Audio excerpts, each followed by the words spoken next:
Salut à tous, j'espère que vous allez bien. Donc, aujourd'hui, je viens partager un cantique qui est inspiré de Hébreux chapitre 11. On va dire Hébreux chapitre 11 en général. Et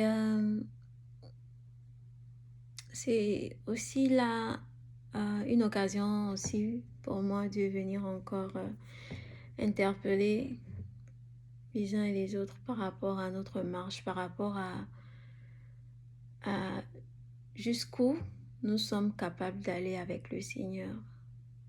Est-ce qu'on est prêt à se dire, Seigneur, j'abandonne tous mes projets. Et même si j'ai toujours cru que c'est ce que toi, Jésus, tu avais pour moi, mais en fait, c'est pas ça. C'est, tu as peut-être autre chose pour moi et je veux être à mesure d'avoir ce cœur qui est ouvert à ta volonté, vivre dans la volonté du Seigneur et ne pas chercher autre chose que cela. Et avant de commencer le cantique, je vais lire un texte tout simplement. Et en lisant le texte, je vais substituer le mot monde à pays.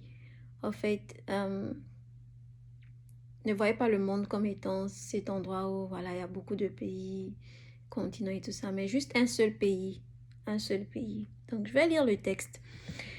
J'ai toujours pensé que le monde était un endroit bien, un endroit dans lequel je pouvais m'installer, faire ma vie, faire des études, grandir, avoir une famille, construire une maison, une carrière, avoir des villas, être une femme d'affaires, une boss lady comme on dit souvent, voyager, visiter.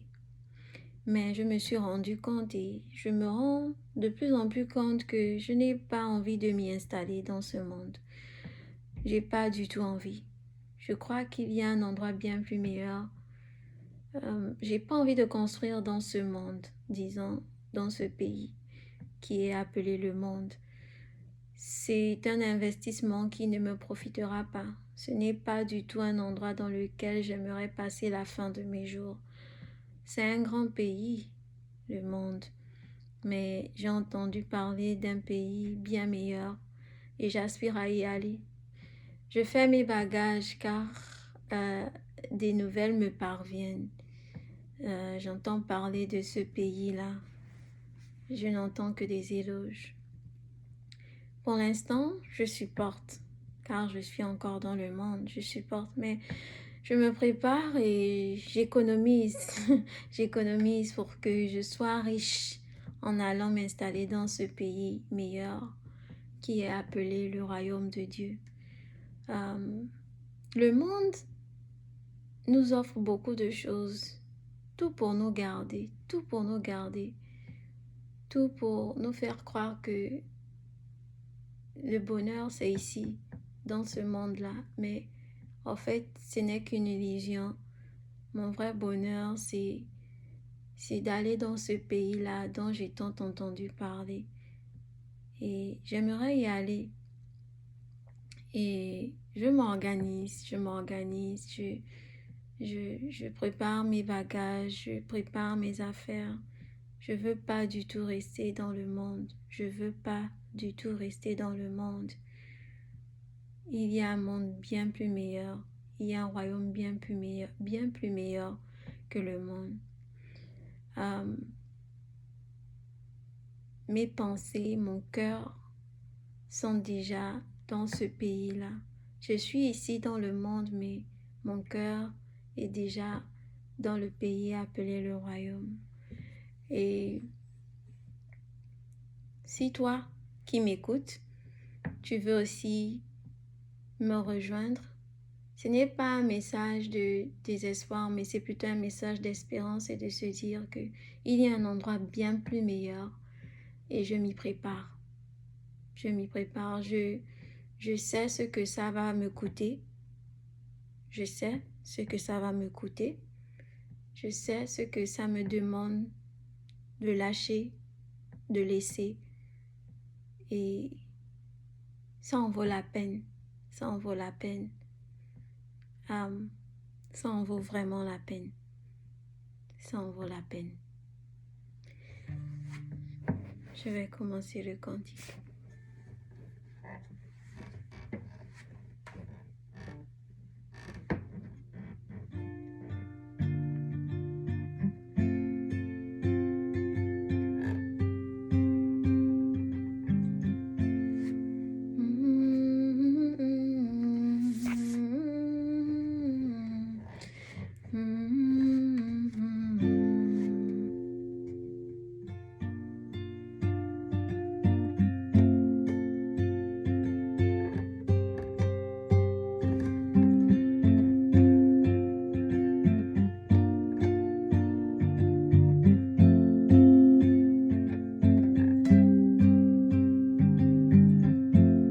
Tu es ma vie, Seigneur.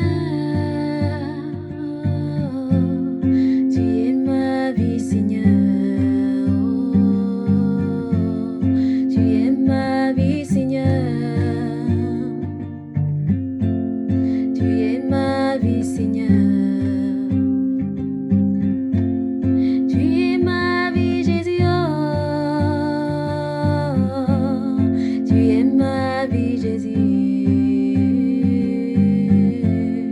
Tu es ma vie, Jésus. Tu es ma vie, Seigneur. La promesse plus excellente, une cité bâtie de tes mains. La promesse plus excellente, une cité bâtie de tes mains. La promesse plus excellente, la nouvelle Jérusalem. La promesse plus excellente, c'est de te voir, Jésus. Tu es ma vraie vie, Jésus. Tu es ma vraie vie. Tu es ma vie, Seigneur. Tu es ma vie, Seigneur.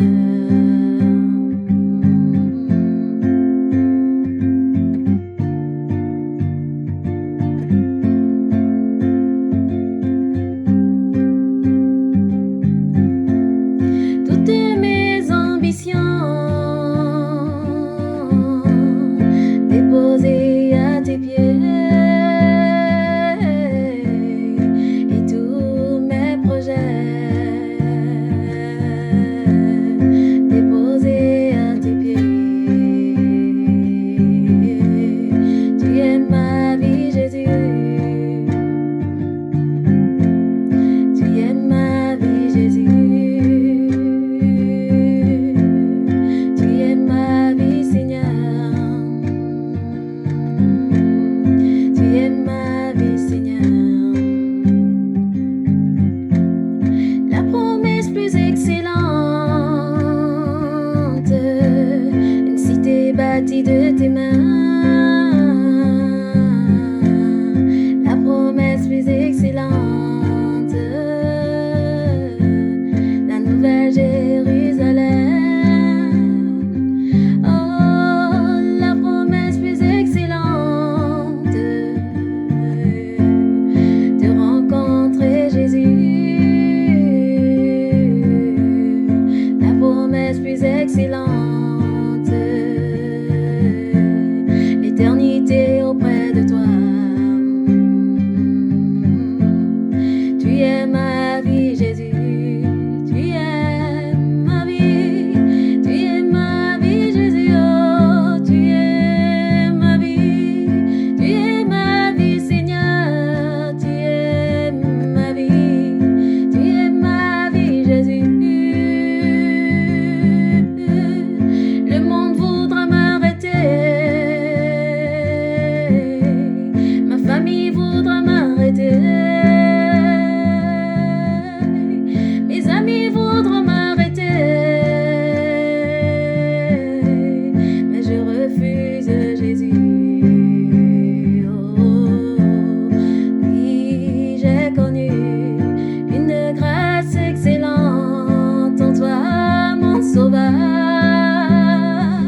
Et on dit que ces personnes n'ont pas vu les promesses de Dieu se réaliser sur la terre, mais les ont saluées de loin.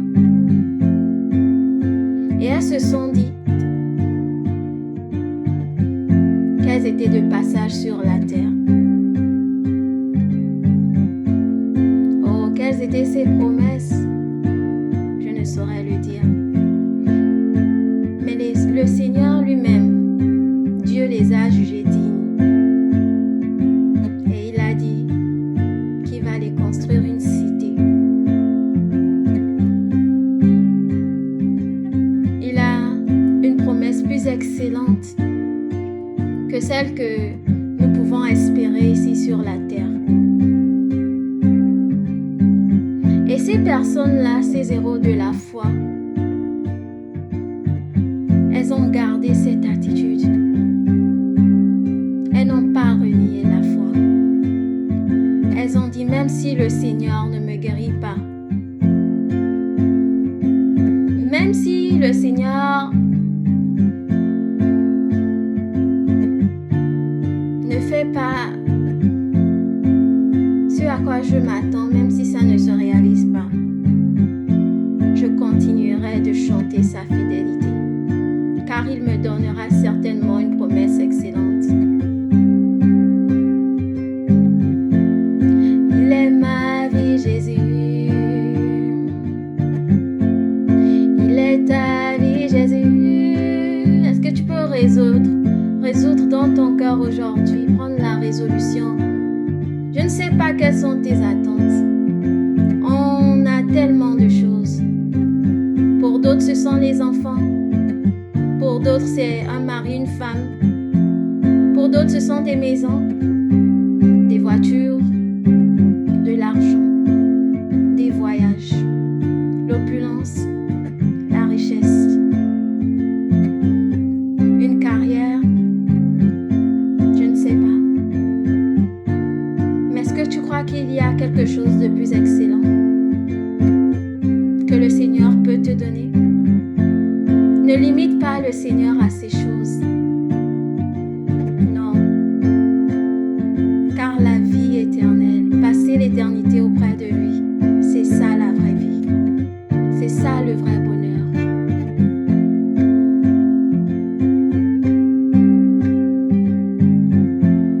Tu es ma vie, Jésus. Oh, oh, oh. Tu es ma vie, Jésus.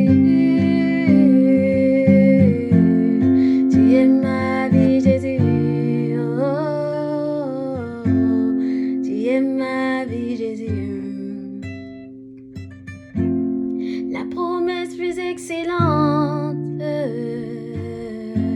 une cité bâtie de tes mains. La promesse plus excellente, c'est la nouvelle Jérusalem.